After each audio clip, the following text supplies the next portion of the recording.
Okay, so welcome back everybody. Let's learn something new. I actually, it's kind of new to me. I've not done this before until today, so I tried it and it worked. So I've got a router sled, and had someone that needed a keyhole like this with a router, and they wanted it good and straight. So I thought, well, what the heck? Let's try it on the router sled. And it proved to be, well, a little more challenging than I thought, because it was one of them deals where you wanted to get it right the first time, and let's just say it was kind of, we had to finagle a little bit, but once we got the process down, it should work every time. So I learned something, and now I'm going to share with you guys. So it's going to be easy peasy now that I've learned. So let me share. So the router sled, you can set this one up. You can buy kits similar to this on Amazon or other places. This one I actually just bought all the parts and built it myself the way I liked it, so I could expand it if I want. And in doing so, you can buy different locks and things to go on there. And so here I bought some locks. In fact, I'll move the camera so we can take a look at it. But the idea is that I'm going to be able to control the motion of this to a standard. So let me move this camera down closer to the equipment, and I'm going to show you a little something I learned today. I'm going to share that with you guys. Okay, so the angle is going to be a little close here. Yeah, I'm working with a new boom arm, so you're not going to get the other rails in here, but you've got rails here and rails here. And you guys that watch my stuff, you've seen my get up before. But so in theory, what we're doing, we're going to cut this keyhole. This is going to be just one of these little keyholes you put on the back of a frame or a picture or whatever, so you can just hang something, along the wall, keep it flush. Okay. And they've got the router bit that does that. So we put the router bit in. What I've done is I've locked this rail system so it doesn't slide left and right. So it's not going to go. I mean, I got to wiggle the whole table to get it to go, and it takes a bit to do that. And then I put these locks right here on your rails. I've got some here and some on the back side of this. So the throw is just very little. In fact, I think I'm shaking my camera there. And that throw is only that far. It's very little. Okay, so there's that. So there's that step.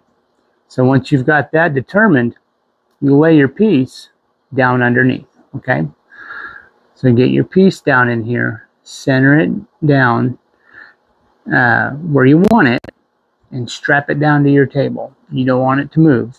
That's the last thing you want. Okay, so get your piece, set it up where you want it, find center, slide it to the starting position, which is the big opening on the hole, or the big hole there. Okay, that's your starting position with the router back.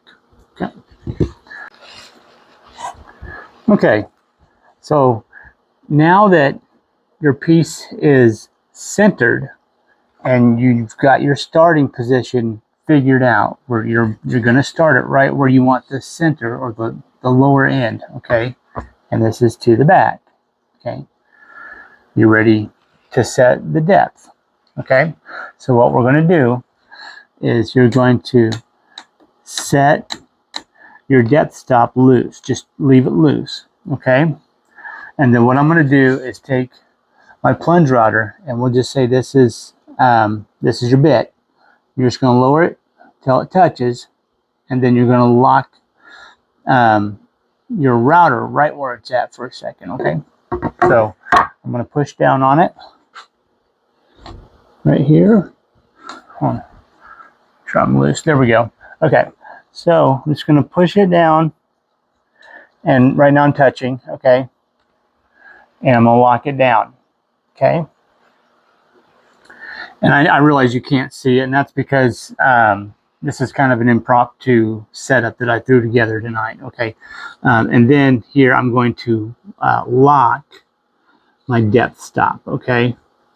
So now I know that when I come down here, this here is gonna hit right here at this preset right here, and it's gonna stop, okay? And that is the starting position, and it should just graze the top of the wood. And I also know that from this stop here, let me see if this can help out. Okay, from here to here, so if I turn this, I can adjust my depth stop down by 1/4 inch, and then again another 1/4 inch, okay? So this is how mine works. So if I go 1, 2, then I now have adjusted this to go down even further. When that finally gets down to that bottom one, I've gone 1/2 inch. Now here's a small conundrum that I ran into with this particular bit, and we'll pretend like this is the bit, and you may have the same issue with your bit.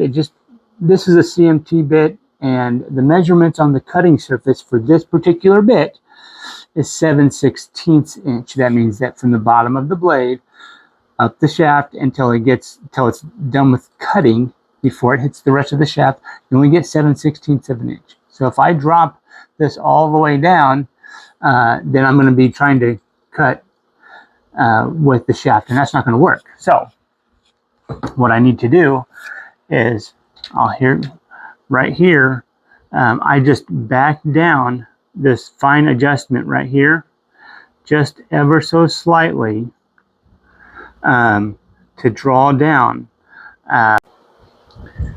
There we go. I really wanted to show this a little bit better, okay?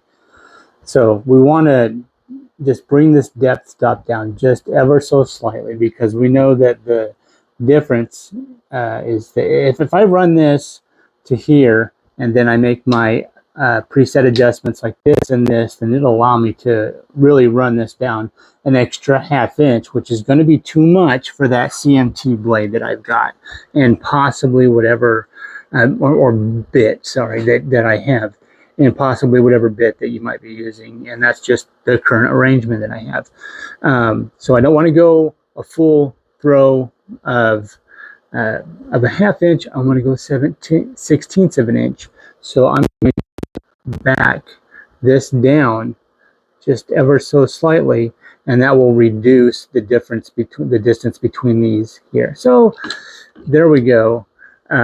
So when I start, I'm going to just go ahead and I'm going to plunge it straight through the full 1/2 inch all the way down to this, and then run it here, back, and then back up.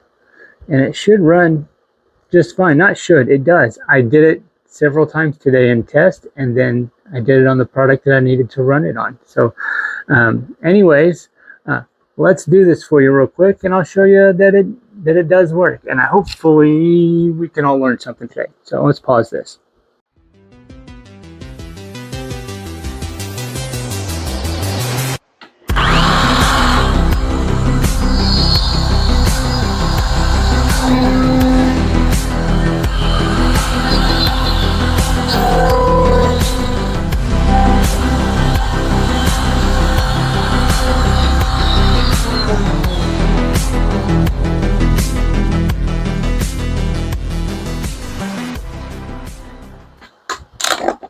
All right, let's take a look.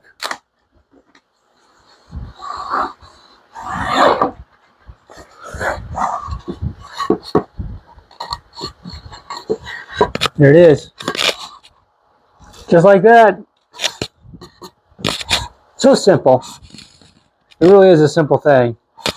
But hey, it was fun to learn today, wasn't it? So, and I know there's a bunch of different jigs you can use for these things, but this was my setup, and I had fun doing it. So, and I hope you guys learned something new. So, you know what? I'm tired of holding my thing down. There we go. That's how videos should be doing. Just hold it in your hand, Aaron. That's how most of my videos are. Just hold it in your hand. So, anyway, I hope you guys learned something new. I already had the router sled set up, and I thought, hey, let's give it a shot, and it was fun. So, and you should see these, like this one here, how crooked that is. Yeah, so definitely some mistakes were made in trying to get it figured out. Okay, one last thought. Here's a safety tip. When you have a router sled and the rails stick out past the end of the table like this, just be careful. That's it. Okay, safety first. All right, bye.